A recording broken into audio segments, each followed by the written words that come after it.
So what if I told you your cherished Pokemon cards, the ones you spent ages collecting, trading, sleeving, could also live on the blockchain? Yeah, no, I know. It sounds a bit, well, maybe a bit weird at first, right? Like, why even do that? Right. But okay, here's where it gets really interesting. We're talking about a massive market, Pokemon cards, multi-billion dollars. Huge. And for decades, it's all been, well, off-chain, kind of informal. Sometimes you don't know who you're dealing with. Lots of inefficiencies. Yeah, inefficient is the word. Slow trades, trust issues, access is limited depending where you are. It's a huge thing, but kind of clunky. Exactly. Ripe for a shakeup. And that's what's so fascinating. Tokenization, it directly tackles those exact inefficiencies you mentioned. How so? Well, you take the physical card, right, Mm-hmm. and represent it as a digital token, an NFT, a non-fungible token on a blockchain. Okay. And doing that unlocks like a whole suite of advantages. We're talking 2047 global liquidity. Meaning I can sell my Charizard at 3 a.m. if I want. Pretty much. Anywhere, anytime, instantly. Plus, you get totally transparent provenance. So you know its history, where it's been. Exactly. Verifiable authenticity, the whole chain of ownership.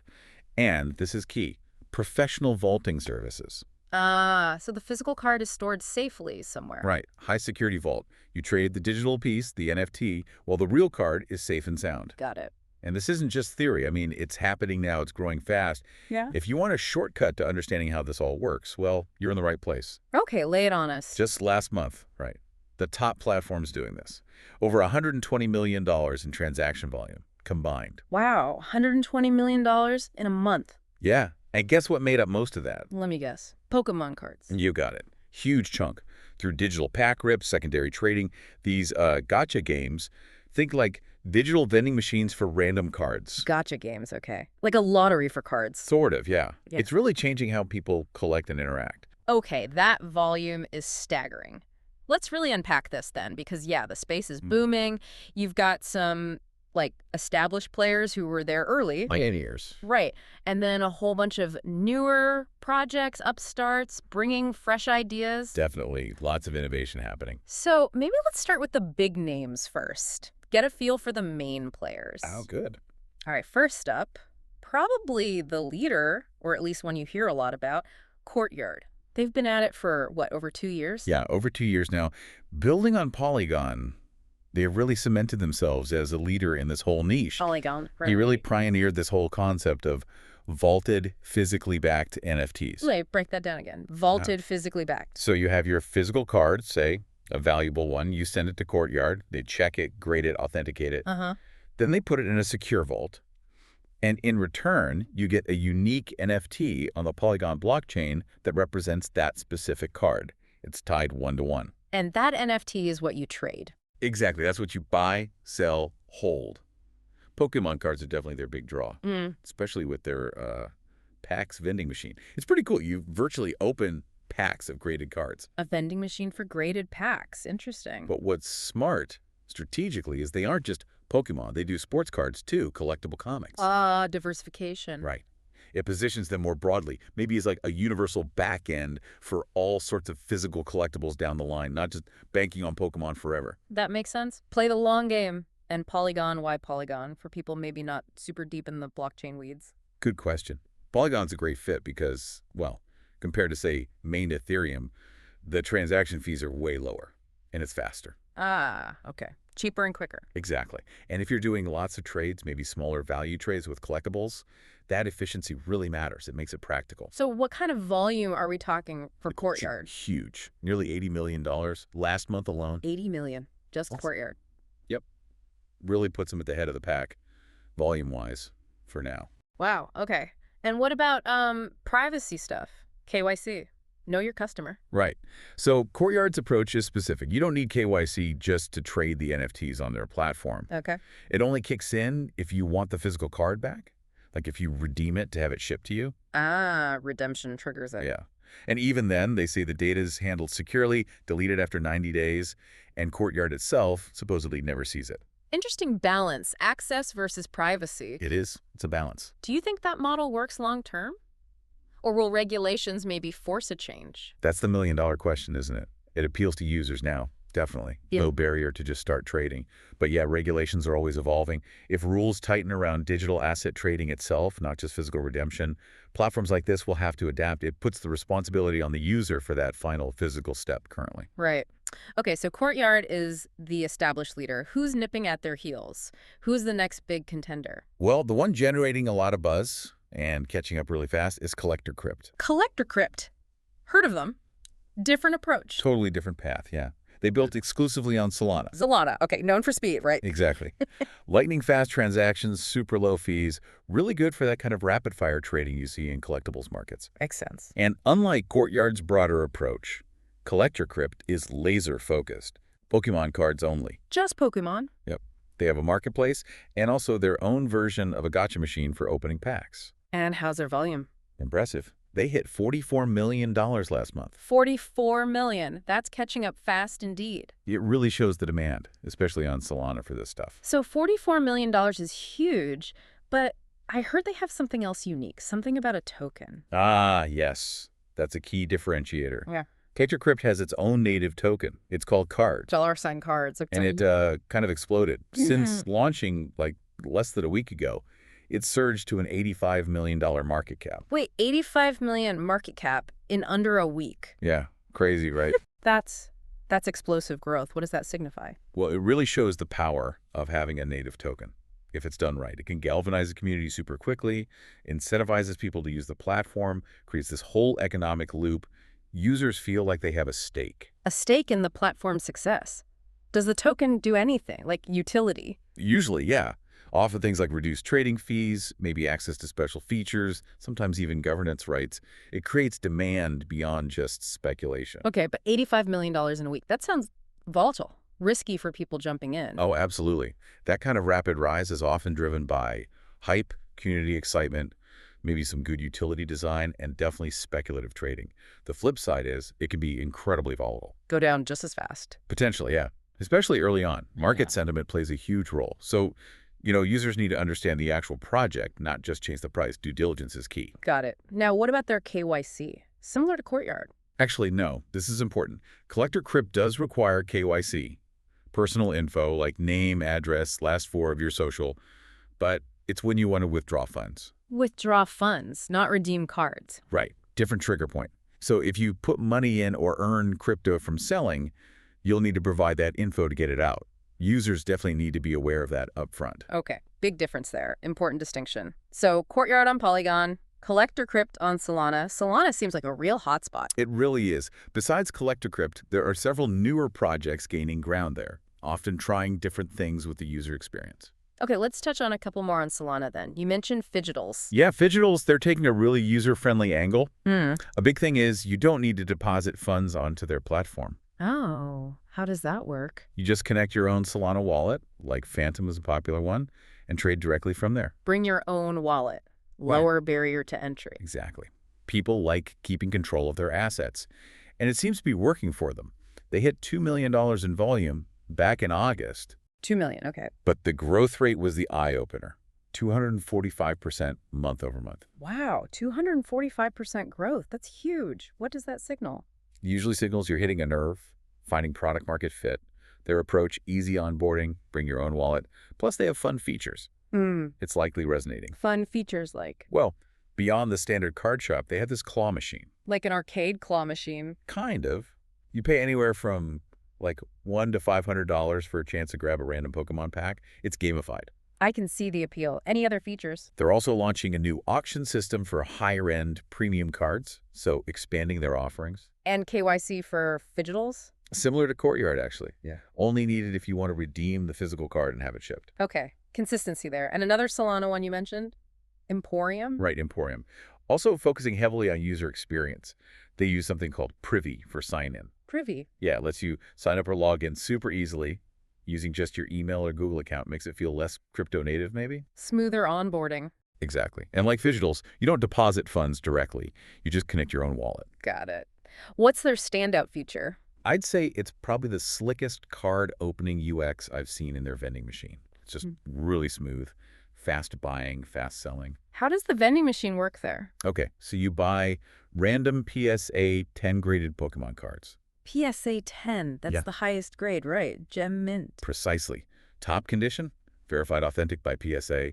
You buy them for 60 USDC a pop. USDC, the stablecoin pegged to the dollar. Yep. So $60 essentially. Now here's the cool part. If you get a card you don't want, you can instantly sell it back to the platform. Instantly. For how much? For 85% of its current market value. 85%. Okay, so you take a small hit, but you get immediate liquidity. Exactly. No waiting for a buyer, no listing it, no market fluctuations while you wait. Just bam, sell it back. It's great for user confidence. That is pretty neat. So what's the business model for them on that 15% difference? Well, that 15% margin covers their costs. Running the platform, vaulting the cards, and crucially, the risk they take holding that card until someone else buys it. It's the price for convenience and instant liquidity. Makes sense. And redeeming cards from Intorium? Pretty simple. Provide your address, pay a $25 shipping fee, and they'll send you up to 10 cards. Okay, straightforward. So we've hit the big Polygon player, a couple of major Solana players, but you said the field is getting wider. Oh, yeah. It's not just those chains or those models. There are lots of other interesting projects popping up, trying different things. We do a quick run through. Yeah, let's do a rapid fire round. Yeah. Give us a taste of the wider field. Okay, kicking it off, RIPFUN. That one's built on Base. Base. That's Coinbase's layer 2, right? Exactly. Yeah. Known for low fees, good for consumer apps. RIPFUN is in closed beta right now, so you need an invite code. What's their angle? They're aiming to be like a central hub for on-chain Pokemon stuff. Mystery packs, redeeming cards, swapping, even tracking your sets. All in one place. Yeah. And they have this EXP point system. You earn points for activity, unlock perks, special collectibles, gamification again. Cool. Next. Grailed. Also on Solana, it's another marketplace for tokenized Pokemon cards, secondary listings, digital packs. What's different about Grailed? Their unique thing is they use their own virtual currency. They call it gems. Gems, like an in-game currency. Pretty much. Right Yeah. now, 1,000 gems costs about 0.05 SOL. So I looked earlier. The cheapest pack was around 2,862 gems. Which translates to? Roughly $30, give or take, depending on SOL's price. Using an internal currency. Pros and cons to that, I guess. Definitely. It simplifies pricing inside their ecosystem, maybe feels more familiar to gamers, creates a closed loop they control, but it adds a step, right? You have to buy gems first. Might complicate things if you want to cash out or use other crypto. It's a trade-off. Interesting choice. Okay, who else? Shifting gears a bit. Toka, also on Solana. What's their model? It's really different. It's not actually a marketplace for buying cards directly. No. Then what? They run prize games. Think pool together, if you know that DeFi protocol. Okay, prize pools. Exactly. Pools backed by high-value PSA 10 graded Pokemon cards. You don't buy the card, you buy a chance to win it. How do you enter? You use Toka's own native token, TCG. For every, say, $20 worth of TCG you hold, you get one entry into all the active prize pools. So the more TCG you hold, the more chances you have. Right. And the neat part is, even if you don't win a card, you still have your TCG tokens. It's kind of like a no-loss or low-risk lottery. That's clever. Turns collecting into a bit of a game. Does needing their token create a barrier, though? A small one, maybe. You have to acquire TCG first, probably swap some other crypto for it. But it also drives demand for their token, which helps the project. It keeps users invested in their specific ecosystem. Makes sense. Okay, moving off Solana. Yeah, let's look at Beezy. They're on the Flow blockchain. Flow. Yeah. Known for NBA Top Shot, right? Designed for collectibles. That's the one. And Beezy's big plus is cross-chain compatibility. They support payments with ETH, SOL, and they're EVM compatible. EVM compatible, meaning it works easily with Ethereum wallets and stuff? Exactly. Makes it accessible to a huge user base beyond just Flow. What does Beezy offer? They're kind of a do-it-all platform, tokenization, vaulting like Courtyard. But their main things are a marketplace and a claw machine. Another claw machine. Popular feature. Seems so. And their claw machine offers 90% instant resale value if you pull something. 90%. That's even better than Emporium's 85. Yep, very high instant liquidity. And like Courtyard, they also support comics and sports cards, not just Pokemon. Okay, versatile. Who else is out there? How about DYLI? They're built on Abstract. Abstract. What does that mean in this context? It refers to using an abstract account model. Basically, it tries to make the blockchain stuff simpler for the user, maybe hide some of the complexity of different chains working together, more intuitive. Gotcha.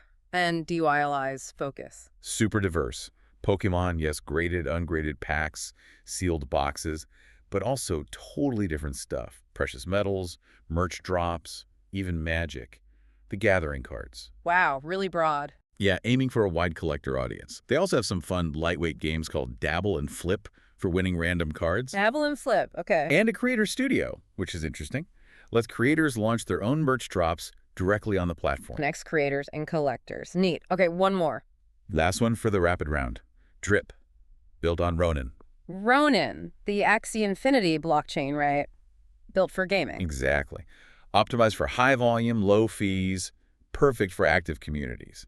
Drip also supports various physical collectibles. What's their unique spin? Their standout feature is shopping live streams. Live streams, like Twitch or whatnot. Kind of, yeah. Community sellers can host live video streams right on Drip. They do things like ripper ship campaigns. Ripper ship, explain that. So you watch the stream, you buy a pack, and the seller literally opens it live on camera for you. Then you decide, do you want the physical card shipped, or do you want it tokenized right there on the platform? Whoa, that's interactive. Blends entertainment and buying. Totally. Taps into that social side of collecting, but brings the blockchain benefits too. It's a really cool integration. Wow, okay. What a tour.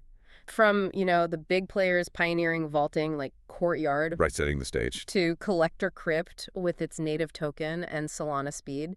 Then Fidgetals and Emporium focusing on user experience. And those instant resell features. Yeah. And then all these other models, prize games like Toka, cross-chain platforms like Gizzy, the live streaming on Drip. It's incredibly diverse. It really is. Yeah. The space is evolving so fast. People are finding new ways to solve those old off-chain problems we talked about. Definitely. Taking friction out, adding features. And if you zoom out, connect this to the bigger picture.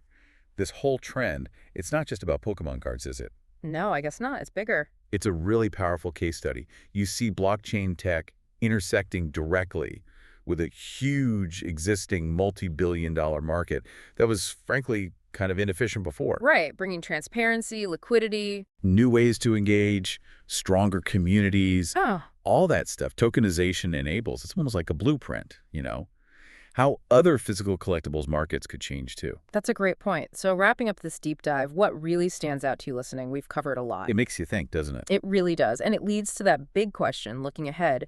Could this become the standard? Will tokenization eventually be the default for all high-value physical collectibles? Imagine that. Every valuable sports card, every rare comic, maybe even art, having its digital twin on a blockchain. Yeah. Fundamentally changing how we own, trade, even just experience these things. Removing borders, adding speed, verifying everything. It could revolutionize access and ownership. It's definitely something to chew on as these platforms keep growing and evolving. Yeah. What an exciting time to be watching this space or even be a collector in it.